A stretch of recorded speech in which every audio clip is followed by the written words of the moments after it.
Well, hey, welcome to DECENTRAFIVE. It's 5 minutes, 10 questions, 0 edits. And we love our special guest. Our special guest today is NiftyTime. He also goes by Matt. If he wants to expand on that, I'll let him do that. But welcome to the show, NiftyTime and Matt. Thank you so much, man. What's up, Jason? Thanks for having me on. Honored to do this. Really excited to get into it. I love the format. So yeah, ready to get into it. Rock on, man. Thank you so much. So here we go. All right. What was the first NFT you bought and when was that? First NFT, CryptoKitties, December 2017. I think it was like the first week of December of that year. And the CryptoKitty that I scooped up, I think, was named Mackey after Stephen Mackey. I didn't realize that people were able to edit the names of the CryptoKitties only after the fact that I realized someone edited it into Mackey's name. And I was like, oh, okay. I thought it was just, I don't know, like a historical kitty with his name. But that was there you go. First NFT. Very cool. Very cool. What made Cofounding Scent such a great idea? I would say, I'm not sure if I would call it a great idea, because I joined first as a user and then I worked my way up to co-founder status after joining the team. And the idea in hindsight to focus on transitioning from a user to an actual part of Scent, an employee, whatever, that was my way into the Web3 space. And in my life, I think that was one of like the best decisions, best ideas I had, to do whatever I could to join, at the time, an amazing, dynamic, small team doing pioneering work in the Web3 space, trying to break open all the tooling, break open the concept of crypto beyond the technical sphere, which have been using it up until that point, and making it accessible to regular folks, regular creators, which we ended up doing a pretty good job of, and attracting a lot of the first early pioneering crypto artists and people who were taking their digital art practice and wanted a place to talk about it. So yeah. I love it. I love it. And that obviously was a good trajectory for you. I think it played out well, right? Yes, it has. So, hey, the metaverse, you want to explore that you haven't yet? I mean, Sandbox. I think everyone's really waiting for Sandbox to fully come online, right? Yeah. I mean, I've been an early land and estate owner. I have like CryptoKong's VXs ready to go. Like, I want to imbue my personality into those avatars, right? And start playing these community games that we can program in like interesting incentives into. So yeah, the Sandbox, come on, please open up to everyone and start doing your thing, fill in all the promise. For real. I love it. 3 words to describe your podcast co-host, Rizzo, who's quite a personality in this space. Yeah, Metaverse hype master. I refer to him that every single week as we begin the whip.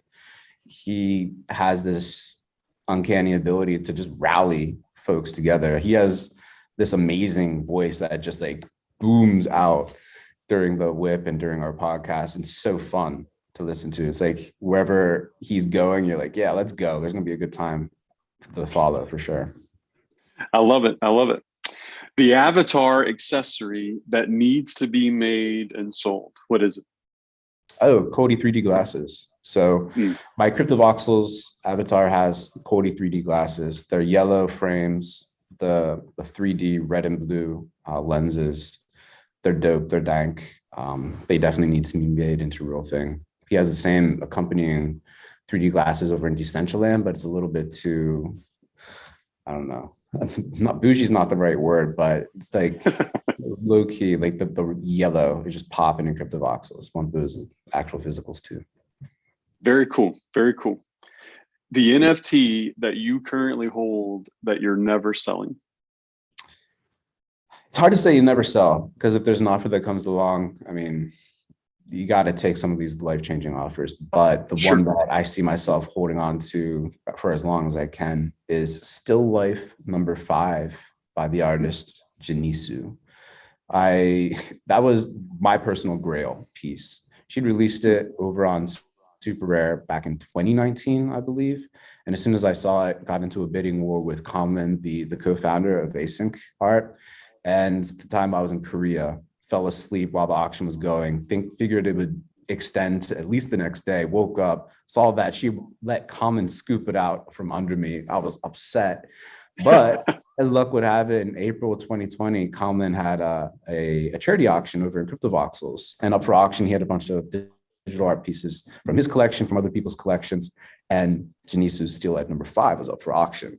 So wow, that was my opportunity. I went in, I think I scooped it for just a mere 2 ETH at the time, which I forget what the price of ETH was, but it was nothing. So got my hands on that, and there's no feeling like chasing your grail, being heartbroken from missing it for whatever reason, and then being able to finally bring it home. So definitely holding on to that one for a while. I love it. That is super cool. What's the NFT you wish you had, or because I know you have a lot of them, wish you had more of? I wish I held on to, say, Nakamoto by Da Vinci and a lot of money a little bit longer. It went to a great home in the beginning with and he did great things with it.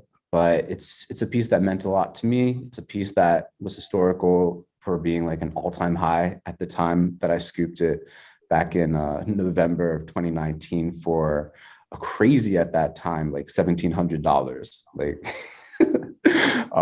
but it's a piece that is so potent, so dank. A lot of money and Da Vinci are just both dear friends as well. But that's the piece I wish I still had, actually. That's awesome. That's awesome. What's the golden rule of NFT curation? So there's probably 2 ways to answer that. One, as like a producer, like producing, maybe that's what you mean by curation. And then there's also like as a collector, right? So golden rule as a collector, buy what you love. Can't go wrong there, right? You'll naturally curate great work and you have a great collection. When it comes to producing, the golden rule is try to reflect as much of the intent of the artist as you can into the collection. Make it the artist's work, right? And that's hard. It sounds easy to do, but easy is not simple. And it takes a lot of back and forth. It's a lot of collaborating, especially since there's tech involved. There's a lot of concessions that need to be made, but trying as much as you can to make sure that at the end of the day, whatever the collection is, whatever pieces end up making in there, whatever release mechanisms that you add into it, pricing, all these things, like additions, making sure that all of that is a pure reflection of the artist. Because if it's not authentic, if it's not really what the artists had in mind, it's not going to work. It's going to fall flat. I love it. I love it. And it probably would keep the artist the most involved and engaged because of that, right? That's awesome.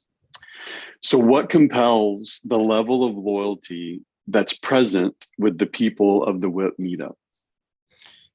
I mean, I just think we all align on wanting to interact with and hear and find like the latest, greatest, coolest, newest, dankest projects, people, and creators. The WIP brings a bunch of people and new projects every single week. People are able to come together and it's family, right? It's a cool place to come every Thursday, break bread with one another, pull up to the table, listen to some fun speakers, actually engage, ask your own questions. And it's a wild, weird event. And I think everyone they love it. You're at the bleeding edge in a bleeding edge industry. So, hey, last question. Who should we ask to come on for an interview on DECENTRAFIVE? Oh, no brainer. You got to get Rizzo on here. You got to get him, no doubt. Want to hear his answers too. For real, I love it. I love it. Well, I've sent that invitation. We haven't locked him in yet, but help me do that. We'll get it done for sure. Cool. I'll put pressure on him. I love it. Well, Matt, thank you. Thank you for your time today. And I know short format, but fun format, fast moving, and your insights, your encouragement, and your leadership in this space mean a lot. Thank you so much for being a leader and a pioneer in it. Thanks for having me on, Jason. This is amazing. Appreciate it.